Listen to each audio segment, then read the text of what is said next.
கிறிஸ்துவுக்குள்ளான அன்பான சகோதர சகோதரிகளே, உங்கள் அனைவரையும் இயேசு கிறிஸ்துவின் நாமத்தில் வாழ்த்தி வரவேற்கிறேன். தாவீதுக்காரன் இப்படியாக சொல்லுகிறான். சங்கீதம் 138 அதிகாரம் 8வது வசனம், கர்த்தர் எனக்காக யாவையும் செய்து முடிப்பார் என்று. தாவீதுக்காரனுக்கு கர்த்தர் மேல ஒரு பெரிய கான்ஃபிடன்ஸ். என்னை உண்டாக்கின தேவன், என்னை உருவாக்கின கர்த்தர் எனக்காக எல்லாவற்றையும் செய்து முடிப்பார் என்கிற விசுவாசமும் என்கிற நிச்சயமும் என்கிற கான்ஃபிடன்ஸும் அவனுக்கு நிறையவே இருந்தது. சில நேரத்தில் இன்னைக்கு நம்ம வாழ்க்கையை நாம் பார்க்கும் பொழுது, சில நேரங்களில் ஒரு கடினமான சூழ்நிலையை நாம் சந்திக்கும் பொழுது, ஒரு ப்ராப்ளம்ஸை ஃபேஸ் பண்ணும் பொழுது, இதே விதமான கான்ஃபிடன்ஸ் தேவனுடைய வார்த்தையின் மேலே இருக்கிறதா, தேவன் மேலே இருக்கிறதா என்பதை நம்ம சிந்தித்து பார்ப்போம்.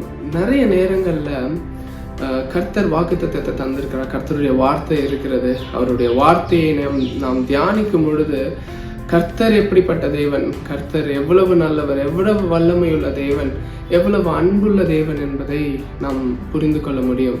ஆனால் இன்னொரு சைடில் நம்ம sometimes life is not as we planned. இல்லை, நம்ம எதிர்பார்த்த அளவுக்கு வாழ்க்கை போகிறது இல்லை. சம்டைம்ஸ் கொஞ்சம் சேலஞ்சஸ் வருகிறது, கொஞ்சம் ப்ராப்ளம்ஸ் வருகிறது.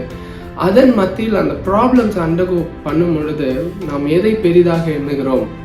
என்ன கான்ஃபிடன்ஸ் எதன் மேலே இருக்கிறது? கர்த்தர் மேலே கான்ஃபிடன்ஸ் இருக்கிறதா? இல்லை ப்ராப்ளம்ஸை நிறைய நம்ம பார்க்கறதுனால, ப்ராப்ளம்ஸே நம்ம பேசுறதுனால, ப்ராப்ளம்ஸ் நம்மளுடைய சிந்தனைக்குள்ளே இருக்கிறதுனால கர்த்தர் மேலே இருக்கிற கான்ஃபிடன்ஸ் குறைந்து விடுகிறதா என்பதை நாம் இன்றைக்கு சிந்தித்து பார்ப்போம். இந்த வேதத்திலிருந்து ஒரு அழகான ஒரு பகுதி, நியாயாதிபதிகள் 6ஆம் அதிகாரம் 7ஆம் அதிகாரம் படித்தீங்கன்னா கிடியோனை பற்றி அழகாக எழுதப்பட்டிருக்கிறது. கிடியோன் இல்லை, இங்கிலீஷில் கிடியோன் அப்படின்வாங்க. அந்த அதிகாரத்தில் 6ஆம் அதிகாரத்தில் படித்தீர்கள் என்றால், இஸ்ரவேல் ஜனங்கள் கர்த்தருக்கு எதிராக பாவம் செய்ததுனால மீதியானர்கள் தான் அவங்கள ஓவர்டேக் பண்ணி மீதியானர்களோட கண்ட்ரோலில் இருந்த மாதிரி இருக்கிறது இல்லை.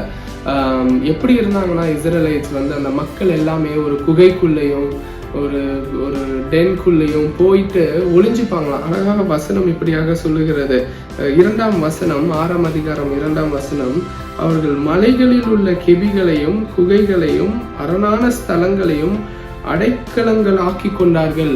அவங்க அங்கதான் போயிட்டு வாழ்ந்தாங்களே, அதுக்குள்ள போயிட்டு வாழ்ந்தாங்க. எதனால வாழ்ந்தாங்கன்னா, இவங்களை பார்த்து பயந்து, மீதியானர்கள் அவங்கள பார்த்து, மீடியனைட்ஸ் இல்லை, இங்கிலீஷில் மீடியனைட்ஸ்ன்னு வரும், அவர்களை பார்த்து பயந்து இங்கெல்லாம் போயிட்டு வாழ்ந்து வந்தார்கள். இதில் தான் கர்த்தர் ஒரு வார்த்தையை தருகிறார். என்ன சொல்றாருன்னா, கிதியோன் கிட்ட தேவ தூதரானவன் சொல்லுகிறார், பராக்கிரமசாலியே, கர்த்தர் உன்னோடு இருக்கிறார் என்று ஒரு வார்த்தை கொடுக்கப்படுகிறது. அப்ப கிதியோன் என்ன பண்றான்னா, கான்ஃபிடன்ஸ் எந்த அளவுக்கு இல்லை அப்படின்றதுக்கு நான் உதாரணத்துக்காக நான் எடுத்து காண்பிக்கிறேன். கிதியோன் கர்த்தர் என்னோடு இருந்தார்னா, எங்களோட இருந்தார்னா ஏன் எங்களை இப்படி வாழ வைக்கிறாரு? கிதியோனுக்கு இந்த சூழ்நிலை ஒரு சைடில் வார்த்தை வருகிறது, பராக்கிரமசாலியே நான் உன்னோடு இருக்கிறேன் அப்படின்ட்டு ஒரு வார்த்தை வரும் பொழுது அவன் அந்த வார்த்தையை பார்க்காமல் அவன் என்னத்தை பார்க்குறான்? சூழ்நிலையை பார்க்குறான். இப்போ நான் நடக்கிற சூழ்நிலையை பார்க்குறான். இப்போ என்ன சூழ்நிலை இருக்குது? மலைக்குள்ளே போயிட்டு ஒளிஞ்சு கிடக்குறாங்க எல்லா ஜனங்களும். அவன் என்ன பார்த்து சொல்கிறான்? நீங்கள் எங்களோட இருக்கிறீங்கன்னு சொல்கிறீங்க, ஆனால் நாங்கள் என்ன பண்ணிட்டு இருக்கோம்? இப்படி வாழ்ந்துட்டு இருக்கோமே அப்படின்றாரு.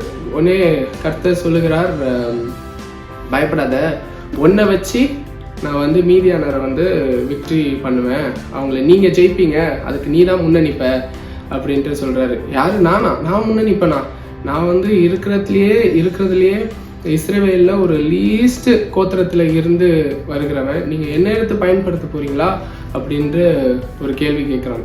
இந்த 2 விஷயத்தையும் நான் எதுக்காக சொல்லுகிறேன் என்றால், கர்த்தருடைய வார்த்தை வருகிறது.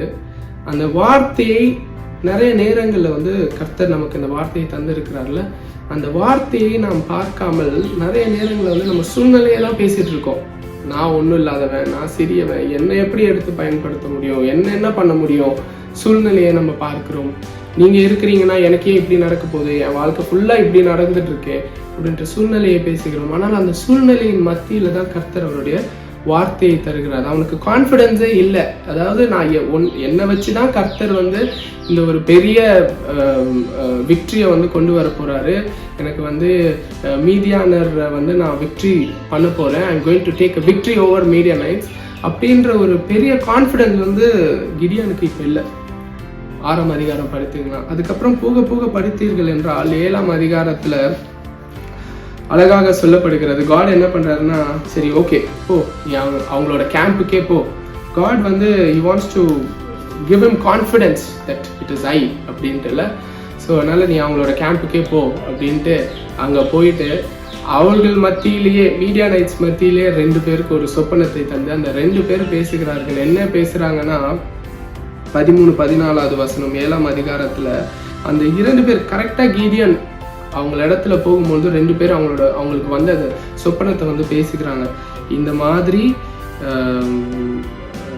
என்னது ஒரு சொப்பனத்தை கண்டேன், சுட்டிருந்து ஒரு வார்கோதுமை அப்பம் மீதியானரின் பாளையத்திற்கு உருண்டு வந்தது, அது கூடாரம் மட்டும் வந்தபோது அதை விழத்தள்ளி கவிழ்த்து போட்டது, கூடாரம் விழுந்து கிடந்தது என்றான். அப்பொழுது மற்றவன், இது யோவாசின் குமாரனாகிய கிதியோன் என்னும் இஸ்ரவேலனுடைய பட்டயமே அல்லாமல் வேறல்ல, தேவன் மீதியானரையும் இந்த சேனை அனைத்தையும் அவன் கையிலே ஒப்பு கொடுத்தார் என்றான். இந்த வார்த்தை வந்து யாரோட வாயிலிருந்து வருது? ஆப்போசிட் சைடு, எனிமி சைடில் இருக்கிறவங்க 2 பேருக்கு சொப்பனை வந்து அவங்க வருது. இந்த வார்த்தையை கேட்ட உடனே தான் கிடியோனுக்கு வந்து ஒரு பெரிய கான்ஃபிடென்ஸே வருது. அதுக்கப்புறம் சொல்கிறா பாருங்க, அதுக்கப்புறம் எழுந்து அந்த இடத்துல பணிந்து கொண்டு இஸ்ரவேலின் பாளையத்திற்கு திரும்பி வந்து, எழுந்திருங்கள், கர்த்தர் மீதியானியரின் பாளையத்தை உங்கள் கையில் ஒப்பு கொடுத்தார் என்றான். அப்போதான் கிடியோனுக்கு வந்து ஒரு பெரிய கான்ஃபிடென்ஸே வருது. வார்த்தையை அதை நோக்கும்போது காட் வந்து, நான் சொன்னதை என் மேலே உனக்கு கான்ஃபிடென்ஸ் வரணும் அப்படின்றதுக்காக காட் எவ்வளோ பண்ணுறாரு பாருங்க. அதில் லாஸ்ட்டாக வந்து எனிமீஸ்கிட்டே போயிட்டு எனிமீஸே பேச வைக்கிறாரு, இந்த மாதிரி கிடியோன் தான் வின் பண்ணிடுவான் அப்படின்ட்டு. அதை கேட்டோம்னா கிடியோனுக்கு வந்து ஒரு பெரிய ஒரு கான்ஃபிடென்ஸ் வருகிறது. இந்த நாள்லையும் நிறைய நேரங்களில் நம் சூழ்நிலையை சந்திக்கும் பொழுது, ஒரு கடினமான பாதையில் நாம் வாழ்ந்து கொண்டு இருக்கும் பொழுது, யதார்த்தமாக எல்லாருமே சூழ்நிலை நமக்கு பெரிதாக தான் தெரியும். அந்த ப்ராப்ளம்ஸ் தான் ரொம்ப பெருசாக தெரியும். ஆனால் அதன் மத்தியில் தேவனுடைய வார்த்தையை நாம் விசுவாசிக்க வேண்டும், தேவனுடைய வார்த்தையை நாம் பிடித்து கொள்ள வேண்டும். ப்ராப்ளம்ஸே பார்த்துட்டு இருந்தோம்னா சொல்யூஷன் எதுவுமே கிடைக்காது. ப்ராப்ளம்ஸே பார்த்துட்டு இருந்தோம்னா அதையே சிந்தித்து கொண்டு இருந்தோம் என்றால், அதையே பேசிக்கொண்டு இருந்தோம் என்றால், அதையே நம்மளுடைய செயல்களாக அதை வந்து காண்பித்து கொண்டு இருந்தோம் என்றால் என்ன சொல்யூஷன் கிடைக்கும்? எதுவுமே கிடைக்காது. எங்கேருந்து கான்ஃபிடென்ஸ் வரும்? யார் மேலே கான்ஃபிடென்ஸ் வரும்? நம்ம மேலே இருக்கிற கான்ஃபிடென்ஸை போயிடும். பட் அதை காட்டிலும் பெரிதானது என்னன்னா, our confidence should be on our Lord, the one who created us. நம்மை உருவாக்கின கர்த்தரிடத்துல நாம் விசுவாசம் வைக்க வேண்டும், நம்பிக்கை அவர் மேல வைக்க வேண்டும், கான்ஃபிடென்ஸ் அவர் மேல வைக்க வேண்டும். அப்படி வைக்கும் பொழுது இந்த ப்ராப்ளம்ஸ்லாம் ஒண்ணுமே இல்லாம ஆகிவிடும். தேவன் எப்படிப்பட்டவர் என்பதை வேதம் அழகாக சொல்லுகிறது. சூழ்நிலையை பார்த்து, நிறைய நேரங்களில் நம்ம வந்து சூழ்நிலையை பார்த்து தேவன் இப்படிப்பட்டவர் தான் அப்படின்ட்டு நம்மளே நம்ம மைண்டில் வந்து அவரை பற்றி, அவர் கேரக்டரை பற்றி நம்ம டிசைன் பண்ணிக்கிறோம். அவர் காட் இஸ் so big. அவர் எப்படிப்பட்டவர் என்பதை வேதத்தை நாம் தியானிக்கும் பொழுது, அவருடைய வார்த்தையை நாம் ஏற்றுக்கொள்ளும் பொழுது, பெற்றுக்கொள்ளும் பொழுது, அதுவே அவருடைய வார்த்தையை நம்மளுடைய சிந்தனையாகும் பொழுது, அவருடைய வார்த்தையை நம்மளுடைய வார்த்தையாகும் பொழுது, அவருடைய வார்த்தையை நம்மளுடைய செயலாக வெளிப்படும் பொழுது, அவர் எப்படிப்பட்ட தேவன் என்பதை நாம் புரிந்து கொள்ள முடியும், நாம் வெளிப்படுத்த முடியும், நாம் விசுவாசிக்க முடியும். கர்த்தரை விசுவாசிப்போம். தாவீதுக்காரன் சொல்லுகிறபடி, கர்த்தர் எனக்காக யாவையும் செய்து முடிப்பார். அந்த கான்ஃபிடென்ஸ் வருதுல, தாவீதுக்கு ஒரு பெரிய கான்ஃபிடென்ஸ். என்னை உண்டாக்கினவர், என்னை உருவாக்கினவர், ஒரு ஆடு மேய்த்திருந்த என்னை ராஜாவாக ஏற்படுத்தினவர் அவர் எனக்காக எல்லாவற்றையும் செய்து முடிப்பார். இன்றைக்கு நான் உங்களுக்கு சொல்லுகிறேன், நீங்க இன்னைக்கு உலகத்துல இருக்கிறீர்கள் என்றால் அவருடைய சிந்தனையில இருந்தீர்கள். உங்களை உருவாக்கி உண்டாக்கி உங்களுக்கு என்ற ஒரு குடும்பத்தை தந்து உங்களை பிறக்க வைத்து இன்றைக்கு ஒரு பெரிய நோக்கத்திற்காக இன்றைக்கு உங்களை உலகத்துல வாழ வைக்கிறார். உங்களை உண்டாக்கினவர் அவர். உங்களோட கான்ஃபிடன்ஸ் வந்து it should be on the creator, the one who created you.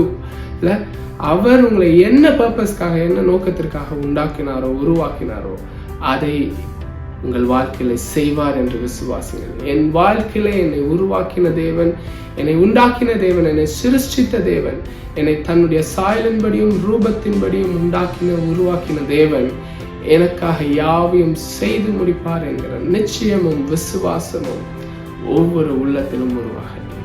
Amen. God bless you all.